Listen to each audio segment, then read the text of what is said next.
Your Excellency, the President of the Republic of Kenya, Dr. William Ruto, ministers present, representatives for various nations, esteemed participants of the Africa Energy Forum, distinguished delegates, ladies and gentlemen, good morning. Still morning. Let me take this opportunity to welcome you all to Nairobi, Kenya. Let me also welcome you to our premium annual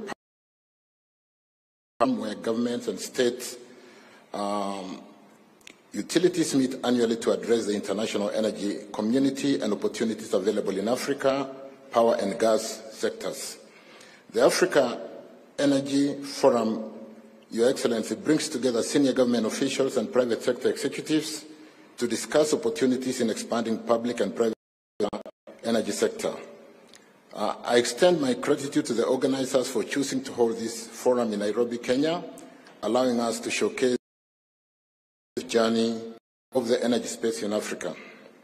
This forum is one of the most meaningful gathering of decision makers in Africa energy sector and brings together governments, utilities, regulators, development, finance institutions, commercial banks, power developers, technology providers, EPC contractors and professional service.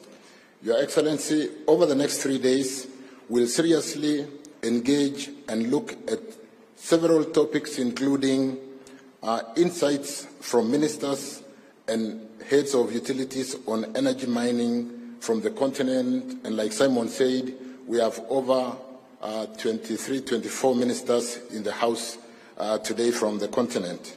We'll also look at increasing pace and scale, how to increase the pace and scale of Africa renewable energy projects, the growing role of Africa gas within the geopolitical context, breaking down barriers to energy transition in mining.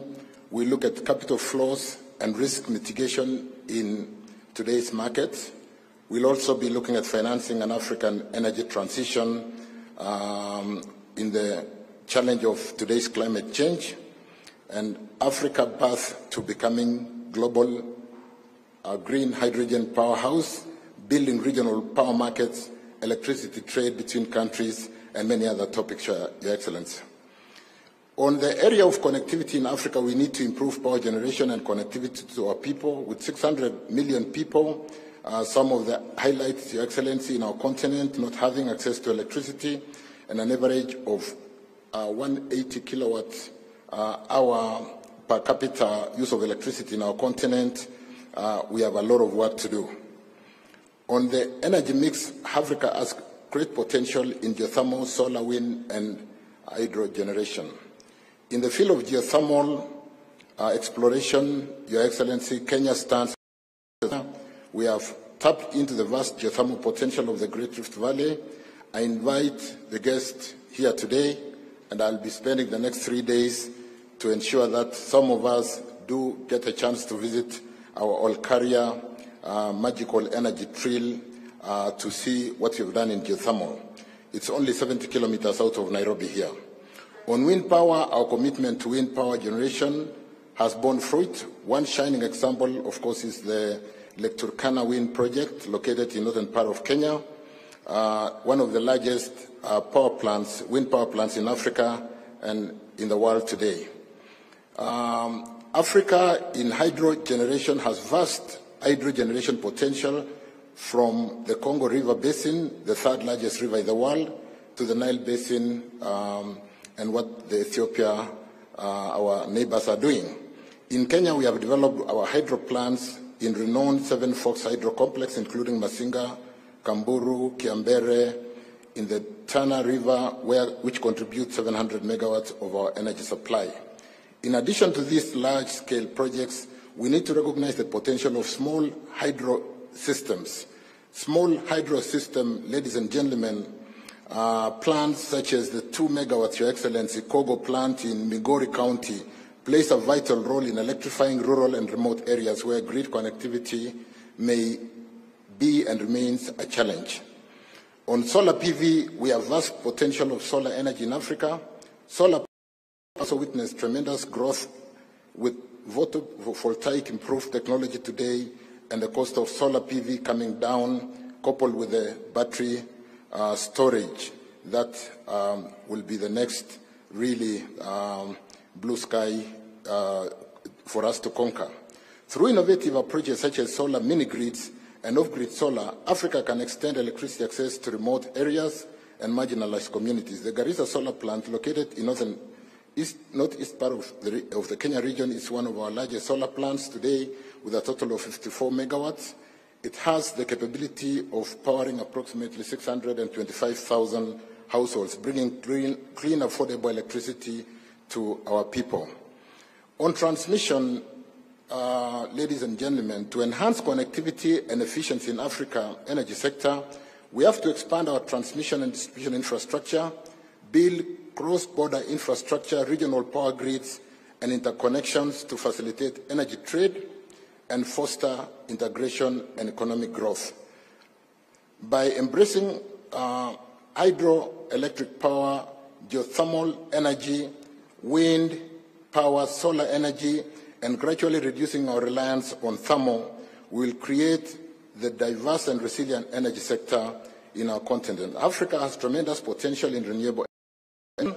Our beautiful continent possesses abundant natural resources that can be harnessed to generate clean and sustainable electricity for the benefit of all. And in conclusion, ladies and gentlemen, through our diverse energy mix, we will achieve remarkable progress in meeting our energy needs while reducing our carbon footprint and contribute to global efforts in combating climate change and creating a greener planet. We invite international partners to join us in this journey as we continue to shape a brighter and more sustainable energy future. As we gather here at the Africa Energy Forum 2023, we will learn from one another, share our experiences, and collaborate to create a brighter, more sustainable energy future for Africa. The Africa Energy Forum is a great avenue for us to showcase our achievements and highlight the tremendous potential that exists within our borders.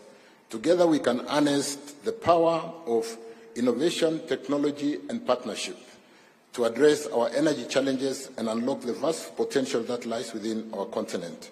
We must work hand in hand to develop innovative financing mechanisms, create favorable policy frameworks, and promote technology transfer and capacity building.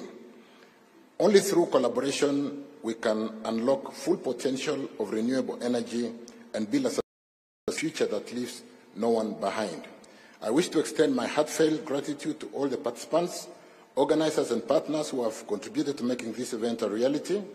Let us seize this unique opportunity to chart a new course for the energy sector in Africa. And in concluding, Your Excellency, let me say, in the just concluded International Energy Agency, which was held a fortnight ago, Kenya was nominated to host the next year's conference on renewable energy. Energy conservation has been identified as one of the key climate change adaptation strategies with respect to migrating from thermal to renewable energy. Your Excellency, I'm sure you'll also be making a note and inviting this summit with respect to the fact that Africa heads of state and governments on climate change will be co-hosted by Kenya and the Africa Union in September, alongside this year's Africa Climate Week in September between 4th and 6th. Our President is certainly going to make an invitation to this wonderful audience, and I hope all of you will come back to Nairobi in September. Thank you, Your Excellency. Thank you, our guests. Welcome to Nairobi. Welcome to Kenya. We now are upstanding and put our hands together to welcome His Excellency, the President, Dr. William Ruto, to make his remarks. Thank you. Thank you very much. Thank you very much. Please let's take our seats. Thank you very much. To all our guests from within our continent who are present here, senior government officials from different parts of the world, captains of industry, people in the energy space, good morning and welcome to Nairobi. Before I make my brief statement, let me volunteer some information to you. I have been asked by the Minister for Tourism and Heritage to tell you that while you are in Kenya, you might have a small problem. You may feel too much at home, and going back to where you came from may be a challenge. And she asked me to explain the reason why. Kenya scientists, and I am one of them, that the very earliest remains of man were found in Loyangalani in Kenya, meaning this is where humanity began. So from wherever you have come from, welcome home, all of you. I know you paid for your visa. You had to look for a visa to come to Kenya. If the people of Kenya finally agree with me, the next time you come to Kenya, you may not need a visa, because I think it is unfair to ask anybody for a visa when they are going home. I have also been sent by the governor of Nairobi. He's my friend, and he has told me to ask you to enjoy Nairobi, to give you a bit of geography. On one end is a canopy of very good forest, and you have a national park with wildlife. He's also asked me to tell you that sometimes the lions and cheetahs break from the friends at the national park. So when you find a lion by the road, so be careful, because it is not tamed, it is wild. Regardless of whether we like it or whether we acknowledge it or not, humanity today must confront not just a defining moment in the history of our existence, but also the fact that the unprecedented existential crisis of climate change has a lot to do with our relationship with energy. Energy makes human life safer, human activity more efficient, and society better. The different ways in which societies access and utilize energy describes the contours of human productivity and inequality, and also define our contribution to the worsening climate crisis. For these reasons, the world now has clarity on the right, as well as the wrong, way of sourcing energy.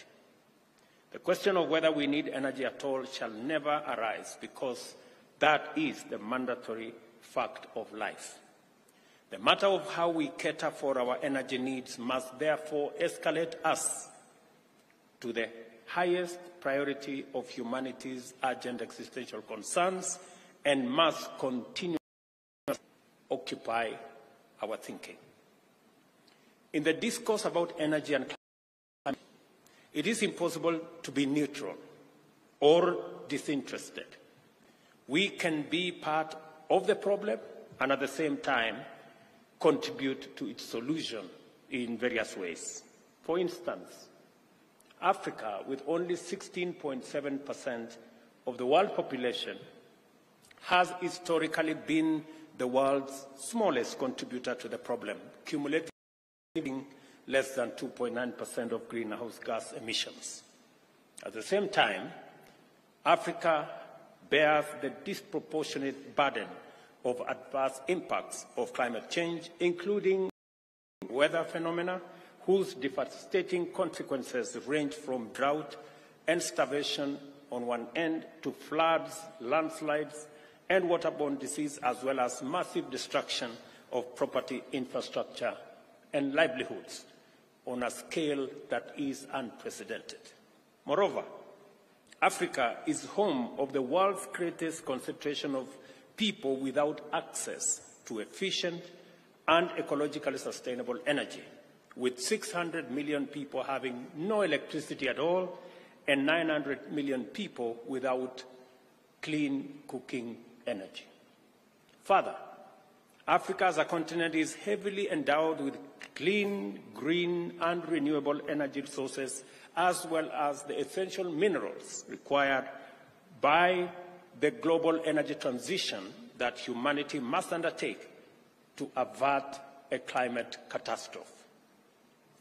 For the reasons set out above, it is both the appropriate and the iconic that Africa has remained a leading actor and voice in climate action efforts. There is no doubt that for 4 decades now, Africa has been robustly and consistently involved in national, regional, continental, and global discourses aimed at finding effective solutions to the climate change problem. This commitment has highlighted Africa's unique place in the global energy and climate mix, and at the same time positioned it as the clean, green continent of the future.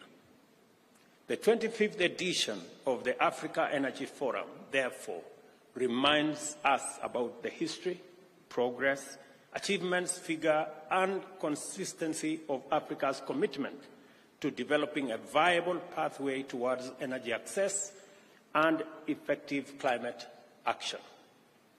For 3 decades, a broad spectrum of African agencies has assembled annually to pursue dedicated dialogue on our unique energy imperative.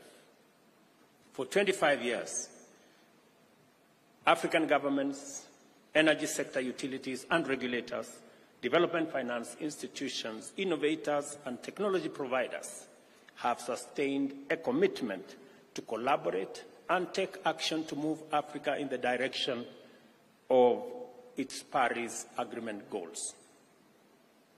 Kenya's experience of energy sector potential, policies, investment opportunities exemplify the huge possibilities within the African energy and climate action complex.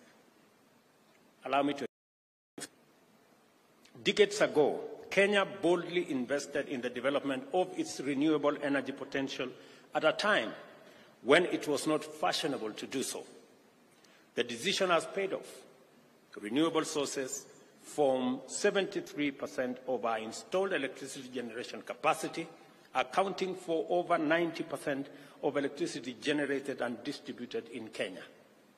Additionally, through appropriate incentives and a conducive investment climate, Kenya has mobilized necessary investments to install the biggest wind power plant in our part of the world, the Lake Turkana Wind Power Project. I heard ministers say it is among the largest in our continent. It is the largest in our continent. At the same time, we are steadily exploiting and deploying available geothermal potential, currently estimated at 10,000 megawatts. What Kenya has learned from these developments is that it is possible to achieve ambitious development goals while maintaining clean, green energy commitment. I think there is a proposal, or there is a perception that development and green energy is in conflict or cannot be on the same trajectory. If you had any doubt as to whether it is possible to pursue meaningful development with green energy, you need not look further. Kenya is a good example.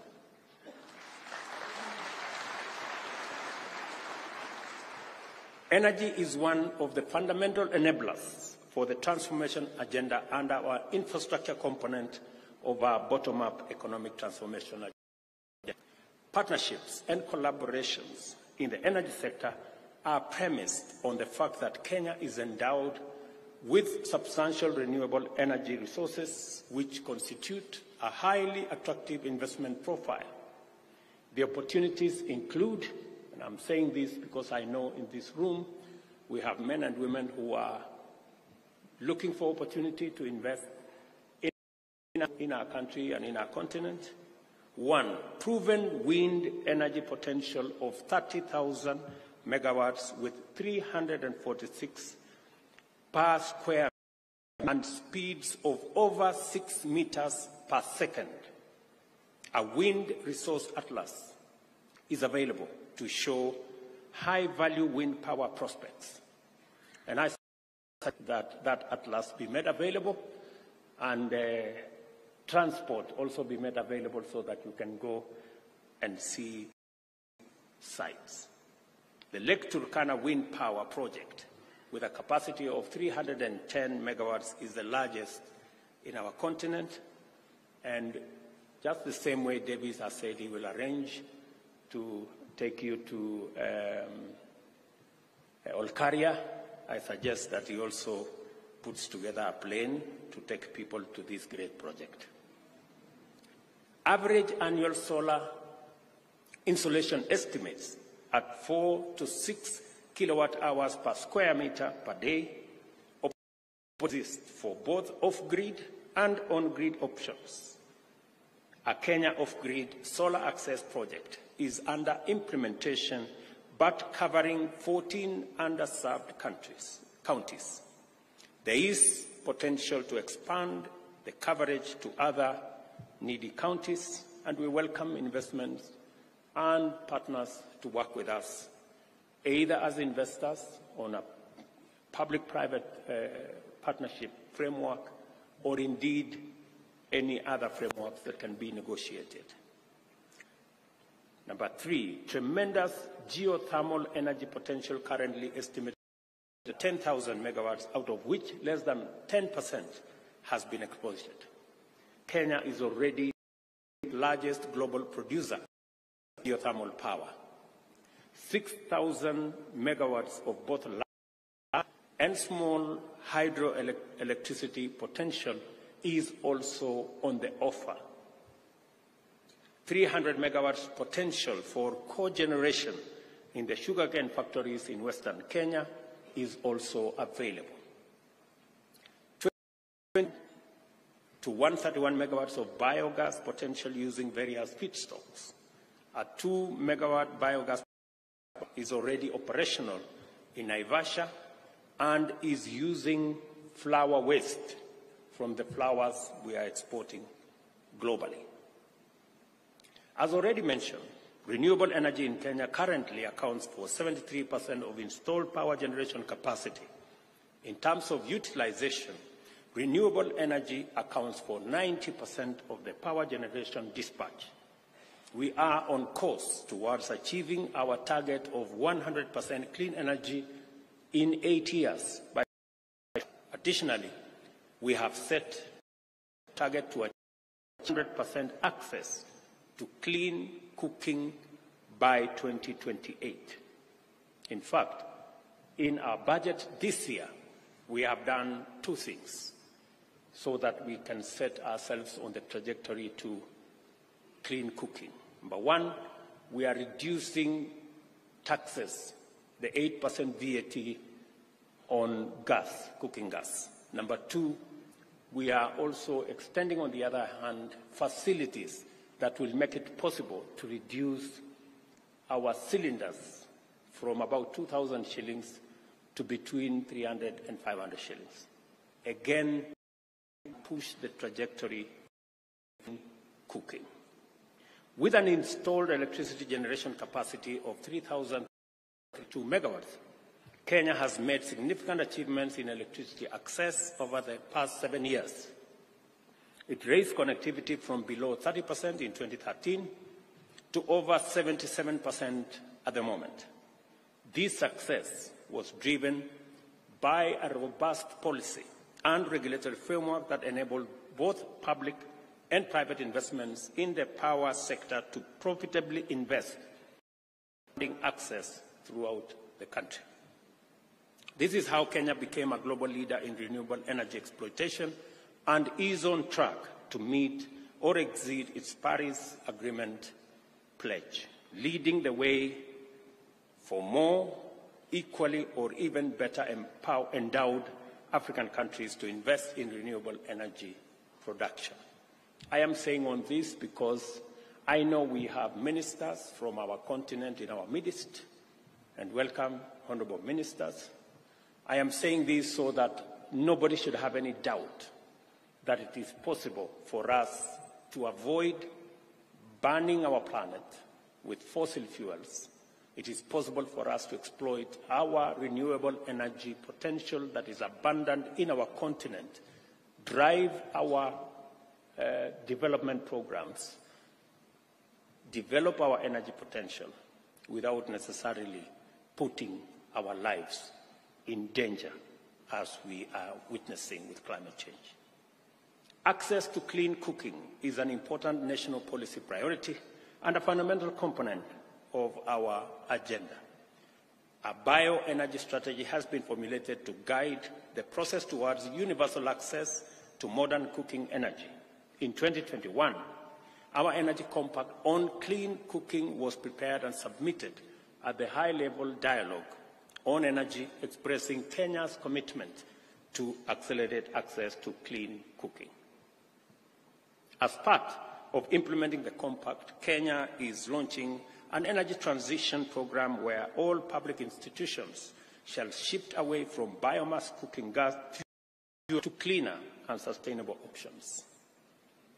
At the same time, Kenya advocates the establishment of the International Day for Clean Cooking as a way of sustaining the momentum towards universal health to clean cooking. As many delegates can confirm, and the rest will shortly do, Kenya is deeply committed to the agenda of the Africa Energy Forum. We affirm this forum's confidence that with the right policies, investments, technologies, and innovations, our economies can facilitate unprecedented transformation in competitive, while at the same time making decisive progress in climate action. In other words, Kenya would like very much to be cited as an example that bold socio-economic transformation and climate action are not mutually exclusive and indeed can be pursued most successfully together. I also want to state that Africa will remain an indispensable player in global transition to climate action, new industrialization, and green energy for a while, and for this reason will highly reward investors who are making their moves now or very shortly. The opportunities, I want to confirm, are vast. Sustainable energy development lies at the heart of our vision. Investing in renewable energy sources such as solar, wind, hydro, and geothermal power is not only a good choice, but also a pathway to a more prosperous and equitable Africa.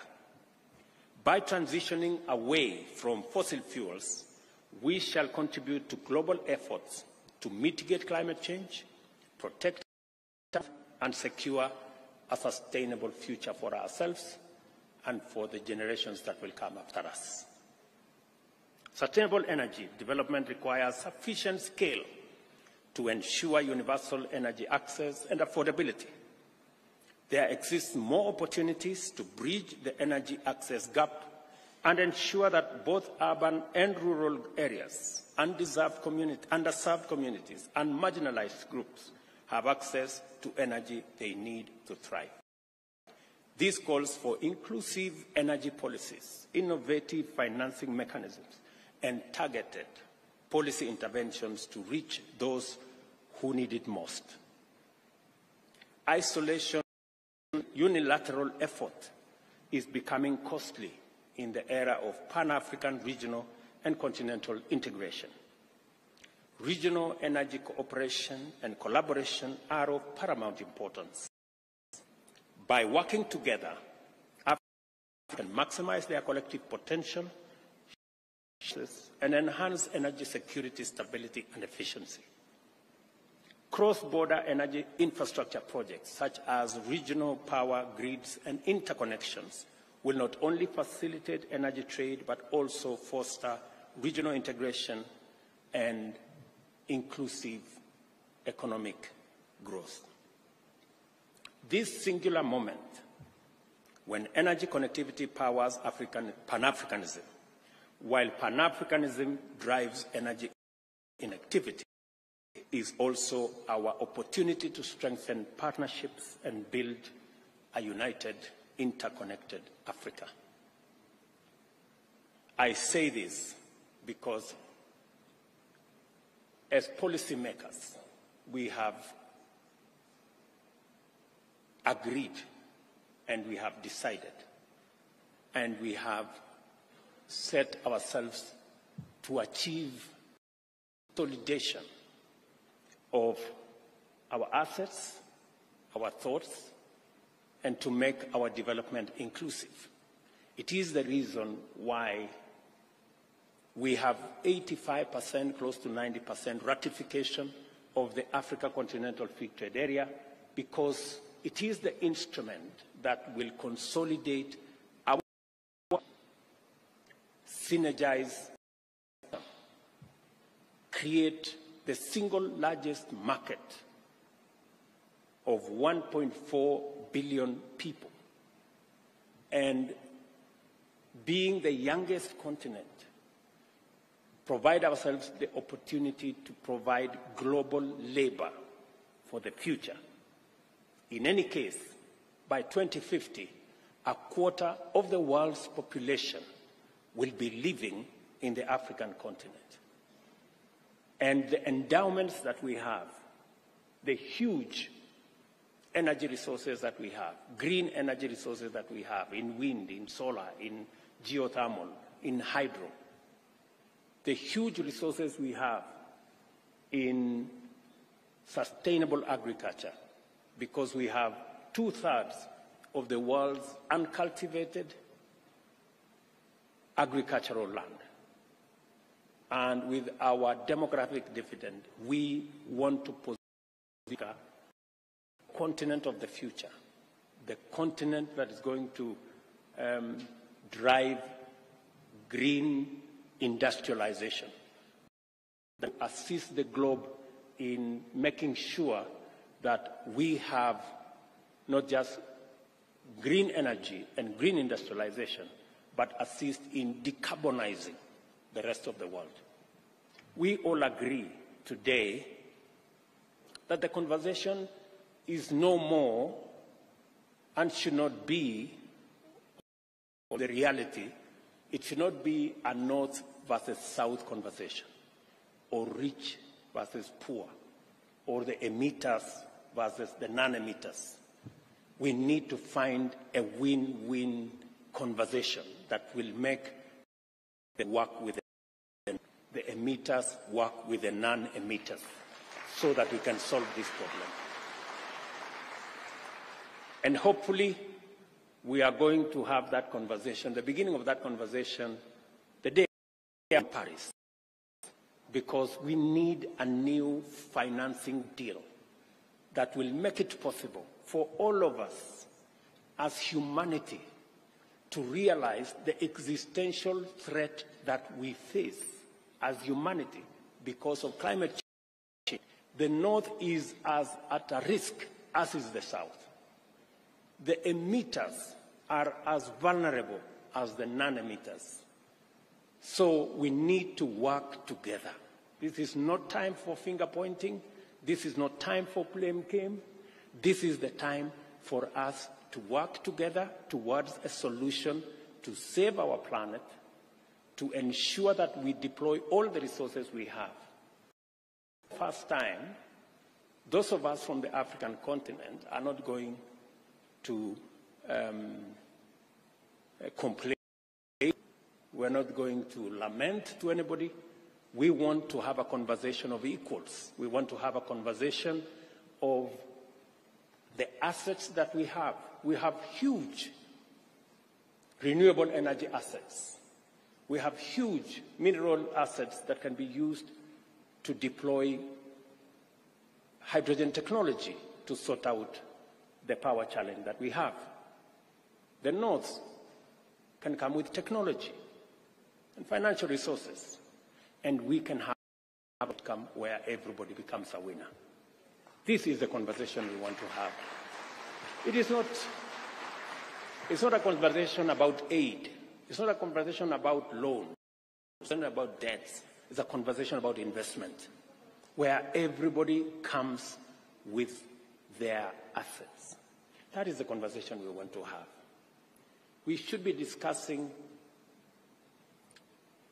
a financial ecosystem, a new international financial mechanism that is going to have no lesser or greater partners, that is going to be a win-win, where everybody is treated equally. For those of you who are in the development finance sector, you know very well that today some countries access development finance at 10–12%. Others access development finance at 1%, maybe 0.5%. We're saying we should have an international financial system that treats everybody equally and that does not disadvantage others because of an element called risk.